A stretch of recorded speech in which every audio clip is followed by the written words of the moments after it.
Bismillahirrahmanirrahim. Assalamualaikum warahmatullahi wabarakatuh. Hai, bertemu lagi dengan saya. Oh iya, pada kesempatan kali ini di sini saya akan membahas review tentang pertemuan kedua pada mata kuliah film dokumenter. Simak dengan benar ya videonya. Nah, jadi pada pertemuan kedua ini sebenarnya Pak Adi sudah menjelaskan banyak sekali materi tentang film dokumenter, seperti misalnya apa itu film dokumenter, sejarah tentang film dokumenter, bagaimana cara membuat film dokumenter, genre apa saja yang ada di dalam film dokumenter, dan masih banyak lagi materi yang belum saya sampaikan. Nah, berikut video yang akan saya tunjukkan tentang isi-isi dari poin-poin tentang apa saja yang telah Pak Adi berikan pada materi film dokumenter di pertemuan kedua ini.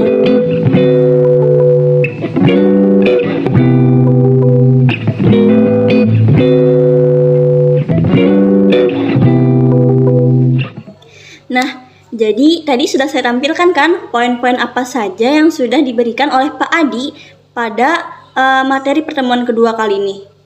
Berikutnya, saya akan menjelaskan tentang isi-isi dari poin-poin tersebut.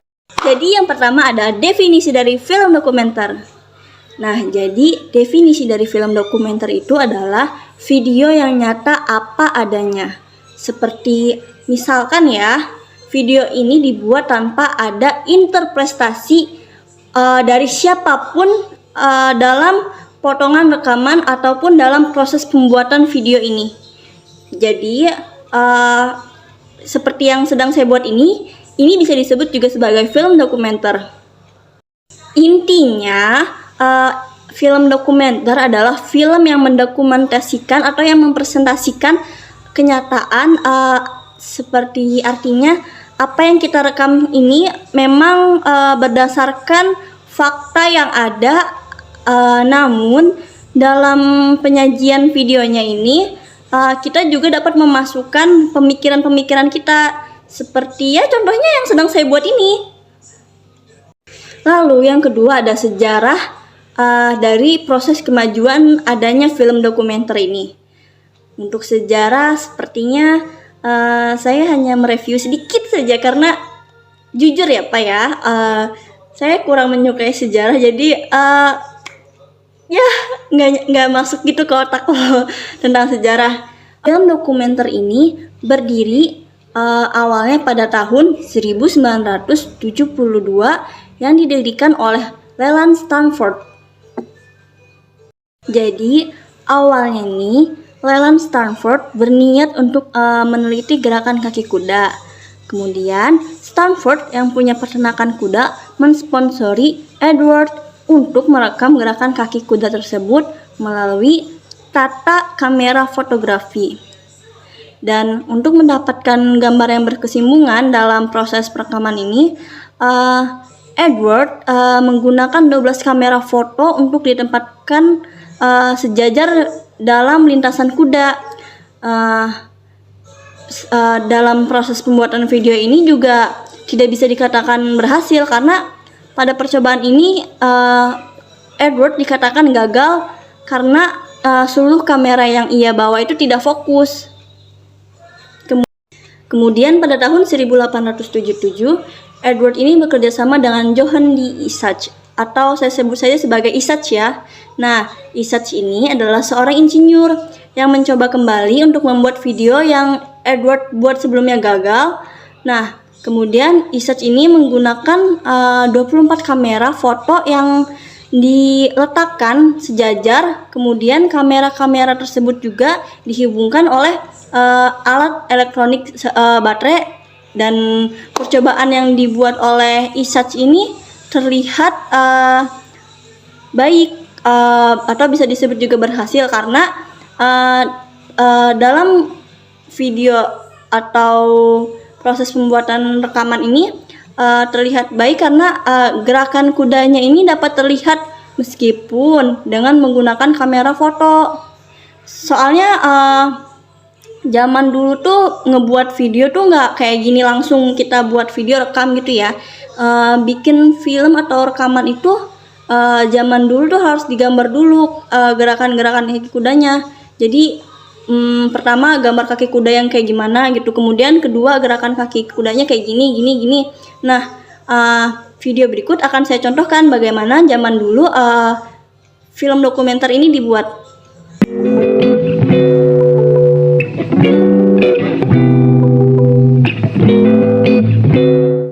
Kemudian pada tahun 1882 Jules Marey, ia ini merupakan tokoh penyempurna teknologi yang sebelumnya digunakan oleh Edward. Seperti dulu kan Edward menggunakan proses perekaman itu melalui 12 gambar dalam 1 detik. Nah, Jules Marey ini melakukan percobaan dengan merekam gerakan burung yang sedang terbang menggunakan alat yang digunakannya yaitu photographic gun. Jadi si Jules Marey ini buat lagi gitu alat yang bisa ngerekamnya lebih canggih daripada yang Edward buat sebelumnya itu.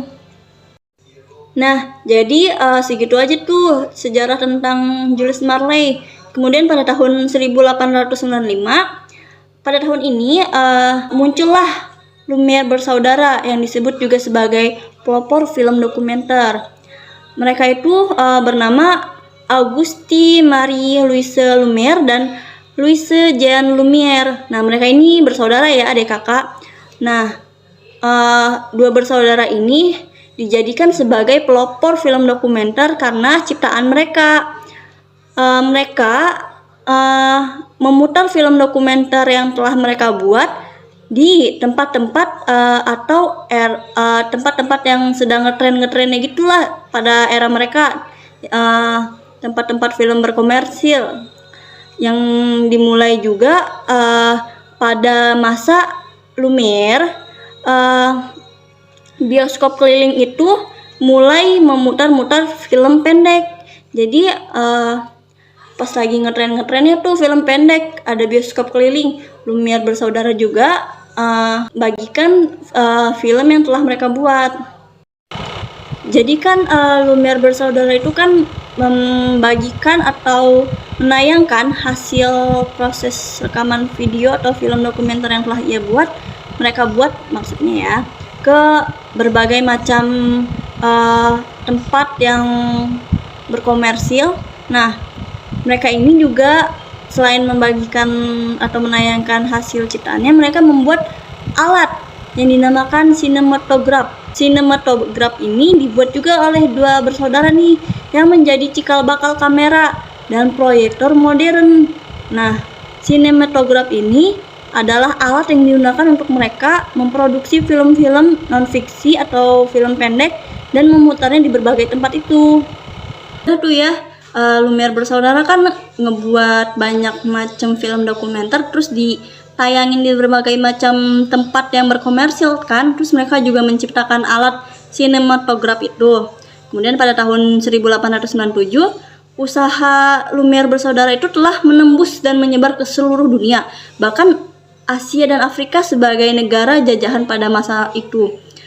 Kemudian ketika sinematograf itu dipresentasikan di India, ada dua orang yang sangat tertarik, yaitu Haris Chandra Sakram dan Abduliyati Esofaili. Maaf ya Pak ya kalau penyebutan atau pelafalan namanya salah. Nah, mereka berdua ini menjadi orang pertama yang membeli sinematograf yang dibuat oleh Lumiere bersaudara itu di India pada tahun 1897. Konon, ini adalah asal muasal pertumbuhan dari adanya dunia perfilman di India. Udah tuh ya, sampai di situ doang tuh cerita tentang sejarahnya film dokumenter yang Pak Adi sampaikan ke kita pada pertemuan kedua tentang mata kuliah film dokumenter. Selanjutnya ada poin kedua dari materi yang telah disampaikan oleh Pak Adi. Nah, poin kedua yang udah Pak Adi sampaikan itu tentang bagaimana cara membuat film dokumenter. Nah, cara membuat film dokumenter ini juga dibagi menjadi dua. Pertama, ada yang menggunakan naskah dan yang kedua tidak menggunakan naskah atau tanpa naskah. Nah, yang menggunakan naskah ini kita harus menyiapkan 3 hal. Yang pertama, kita harus menyiapkan profil, orangnya siapa-siapa aja. Terus yang kedua prosesnya itu udah sesuai dengan naskah atau belum. Yang ketiga yaitu peran. Nah, peran ini berguna biar nanti sesuai dengan apa yang sudah kita siapkan di naskah. Kemudian yang tanpa menggunakan naskah, kita harus menyiapkan 2 hal. Yang pertama, kita akan membuat film atau rekaman video dokumenter ini dengan bertemakan adventure atau demonstrasi. Nah, kemudian ada poin ketiga yang Pak Adi sampaikan pada materi pertemuan kedua ini, yaitu genre-genre yang ada pada film dokumenter. Pada genre film dokumenter ini terdapat 6 jenis. Yang pertama ada dokudrama, contohnya itu Titanic. Lalu yang kedua ada semi dokumenter, yaitu contohnya yang lagi kayak saya buat ini kayaknya masuknya ke semi dokumenter ya. Terus yang ketiga ada itu film faktual, contohnya Bom Bali, atau yang lagi demo-demo tuh film-film yang demo kayak demo waktu pemilihan presiden. Nah, itu bisa tuh dijadiin film faktual, masuk ke jenis genre film dokumenter juga. Yang keempat ada etnografik, contohnya tuh kayak Nanook of the North, gimana ya tulisannya, pokoknya gitu aja ya. Terus yang kelima ada film propaganda, contohnya film Dikta dan Hukum dan yang lain-lain lah, banyak lah propaganda. Kemudian yang keenam ada cinema virate, contohnya tuh Kino Eye kalau kata Pak Adi ya. Oh iya, sebelumnya maaf nih, ternyata tadi pas Rifda inget-inget, Rifda salah nyebut itu ya poin-poin materi yang udah Pak Adi sampein tuh. Jadi harusnya kan membuat film tuh poin ketiga, tapi malah disebutnya poin kedua. Jadi ralat nih ya. Yang poin pertama itu definisi, yang kedua itu sejarah tentang film dokumenter, yang ketiga bagaimana cara membuat film dokumenter, dan yang keempat tadi itu tentang genre-genre yang ada pada film dokumenter. Nah, lalu yang kelima, poin kelima nih ya, ada tentang unsur-unsur yang terdapat pada film dokumenter.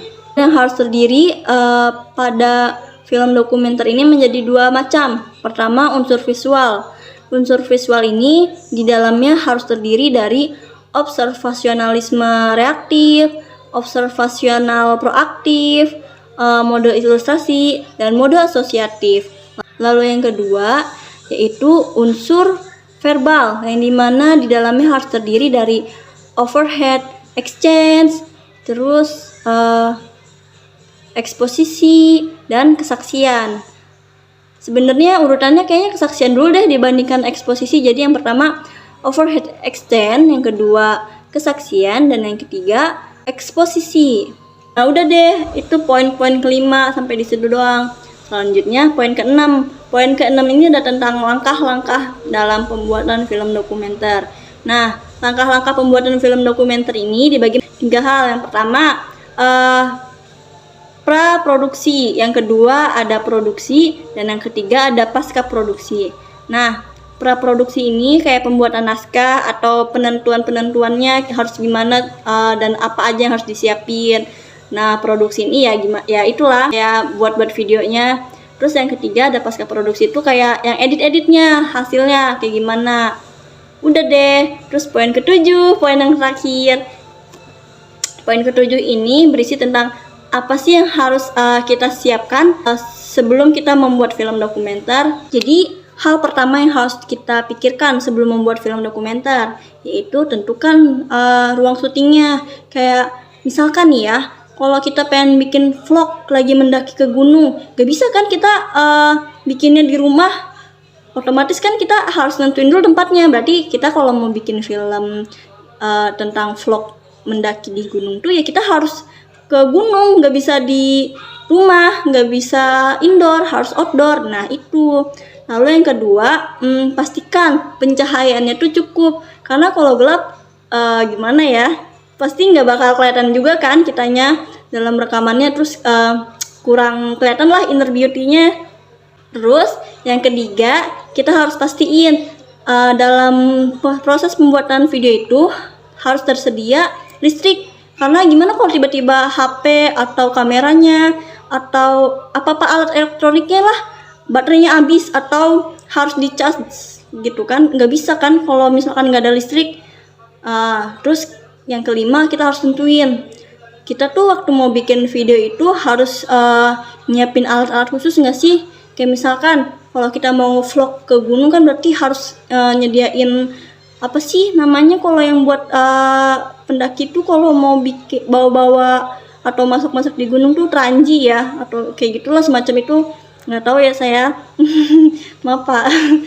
Ya pokoknya itu ya, berarti kita kan harus menentukan dalam proses pembuatan itu kita harus membawa alat khusus atau tidak. Yang keenam nih, poin penting banget yang harus kita pikirin sebelum membuat film dokumenter, yaitu uangnya cukup atau enggak. Jadi sebelum kita membuat film juga kita harus pastiin keadaan uang kita atau kondisi ekonomi kita cukup ya dalam pembuatan film dokumenter ini. Nah, udah tuh selesai ya poin-poin dari materi pertemuan kedua yang Pak Adi sampaikan, sudah saya review tuh ya. Selesai kan tuh ya, udah semua poin-poin materi yang Pak Adi sampaikan ke kita udah saya review ulang ya Pak. Terus sebenarnya Pak Adi nyampein materinya sih panjang banget sih ya, panjang kali lebar.